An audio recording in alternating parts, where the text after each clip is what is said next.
Hello, YouTube family. I hope you're doing well today. I wanted to ask a question today about what do you think is the difference between faith and positive thinking? To be honest, I think there's a lot of confusion for most of my Christian walk between the differences of those two. Oftentimes, I saw them as one and the same, faith and positive thinking. So oftentimes what I realize looking back, and to be honest, I fall into this quite a bit now, is I try to overcome situations or deal with situations through positive thinking rather than faith. And so I want to talk a little bit about some perspectives on what might be the difference between those two and what true faith is. So I want to start with a passage in Hebrews, chapter 11, which is kind of known as the faith chapter in the Bible. And it gives us a brief definition of faith. And then we'll dive into a little bit about maybe the difference between faith and positive thinking. So the passage I'm going to read is Hebrews 11:1 and then 11:6. So 11:1 says, "Now faith is the assurance of things hoped for, the conviction of things not seen." So right away there with the definition of faith is there is nothing necessarily concrete that we can get our hands on, that we can see, that we can touch or feel, that makes what we're putting our faith in seem tangible. But again, the reality is faith is putting our trust in Christ, despite what our circumstances might be showing us, despite what our feelings might be saying, despite our past circumstances. Faith is seeing Christ in the midst of our lives instead of absent in our life. So I think that's the big thing to me is faith is seeing God present and at work and not absent. And I think lots of times what we'll see that he's already dealt with everything that we're already facing. And I'll get into that in a moment. And then the second verse is chapter 11, verse 6 says, "And without faith, it is impossible to please him. For he who comes to God must believe that he is, and that he is a rewarder of those who seek him." So here we have again that we need to seek him by faith. And again, it's not faith that's just a belief in fairies and Santa and things that aren't tangible and aren't real, because we can prove out these things by our own experience with God. As we put our faith and trust in him, we experience the reality of his presence. And that is tangible, it is powerful, it is life impacting, because we've experienced this. For those who follow in Christ, we've experienced God's presence in our life when we can't actually put our hands on him. But the reality of it is even more tangible, more real than something we can put our hands on often. So a couple thoughts on positive thinking and try and differentiate between positive thinking and faith. Positive thinking is trying to make what is not true by changing our thinking and our feelings about our current situation. Positive thinking is, in a way, kind of playing make-believe. It's saying, man, I feel really down, but no, I feel really good. Everything's good. I'm happy.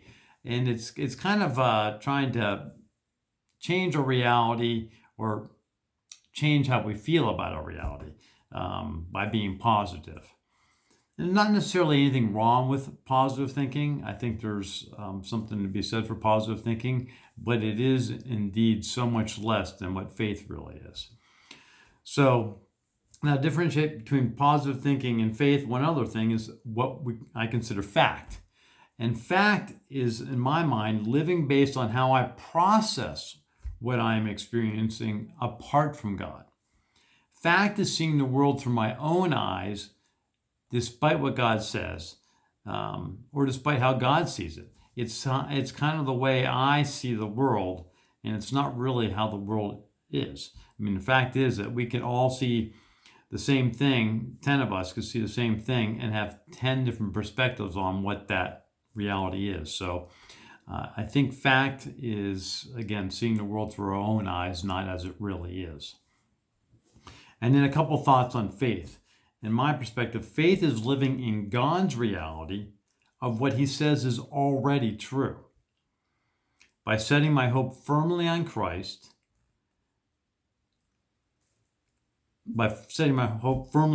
alone, despite my circumstances and feelings.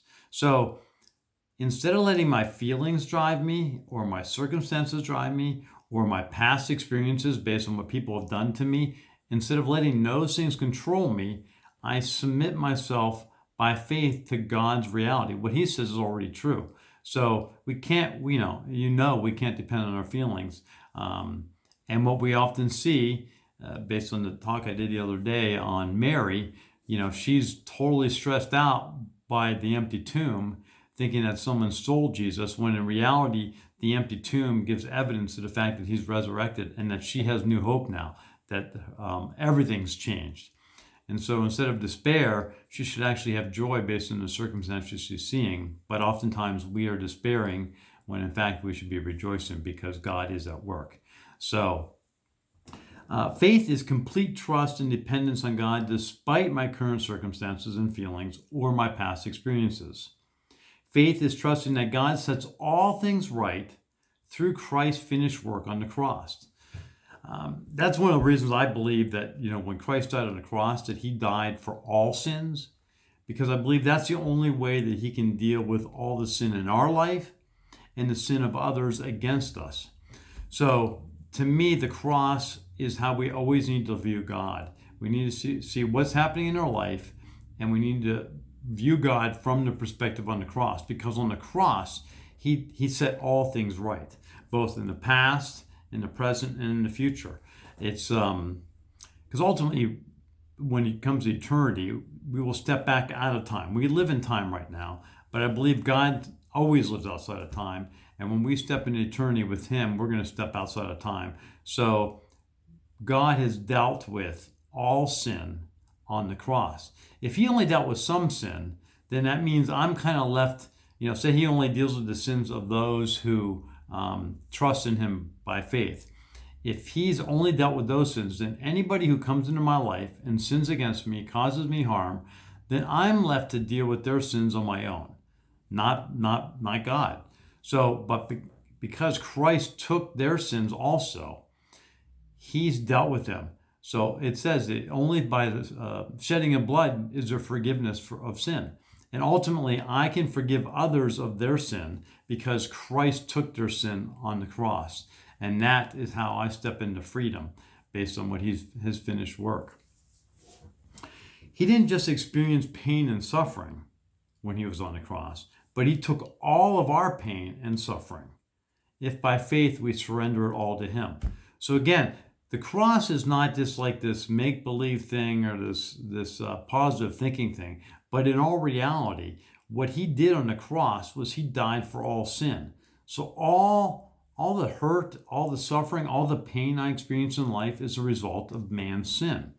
Now, some of that's ushered in natural disasters and viruses, the coronavirus, other things like that. But I believe all those things are a result of the fall. Because if you look at before Adam and Eve sinned, the world was good and perfect. And we see what's going to happen in heaven, and God restores everything to be good and perfect. So there was no death, no suffering, no sin in the world until we brought sin into it. And so, again, the way that God deals with sin and suffering in our lives is through the cross. So we can actually, if you've ever been hurt by somebody and you find it in your heart to forgive them by faith in Christ, then it's amazing how all of a sudden, even though nothing about the past has changed, everything can change in your life. You can experience new joy and freedom, and just because by faith you've forgiven somebody and given that sin for Christ to carry. He's already paid for it. And when we do that, it is transformational. It's amazing the impacts we can find and have when we trust Christ and what he did on the cross. He didn't just experience suffering along with us. He took the actual suffering that we've experienced, he's already taken on the cross. When we by faith give it to him, then it says he's dealt with it. We no longer have to deal with the consequences of that. It's been done. So I think so often in the Christian life, we underestimate all that God's done in his son through the cross. So I want you to think about that as you experience life. And as you look back on times where there's things that you've dealt with and that you've forgiven other people and the healing that you've received because you gave it all to Christ. So here's some additional thoughts on faith. Faith allows us to live beyond our feelings, past experiences, and current reality, limitations, and present circumstances, and enter into the reality of God, what He says is true. Faith is how we travel from the natural world into the spiritual world and bring God's reality to bear on our lives in this natural world. Faith is the vehicle which transports us into the presence and reality of God. So faith is how we get a hold of God and what He says is true.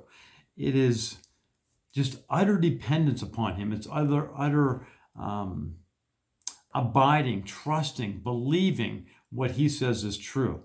And that is what faith is. It's full reliance on God in all things. It's, it says, take up my yoke and trust me, and I will give you rest. It's like, it doesn't even make sense. If I take your yoke on, how am I going to get rest? Well, when you take two ox together and you put them under the yoke, well, Christ is the one who ultimately bears that yoke. So that's how we do it by faith, is we link up with Christ and we allow Him to bear the load, and we end up with rest because He's given us rest in Himself.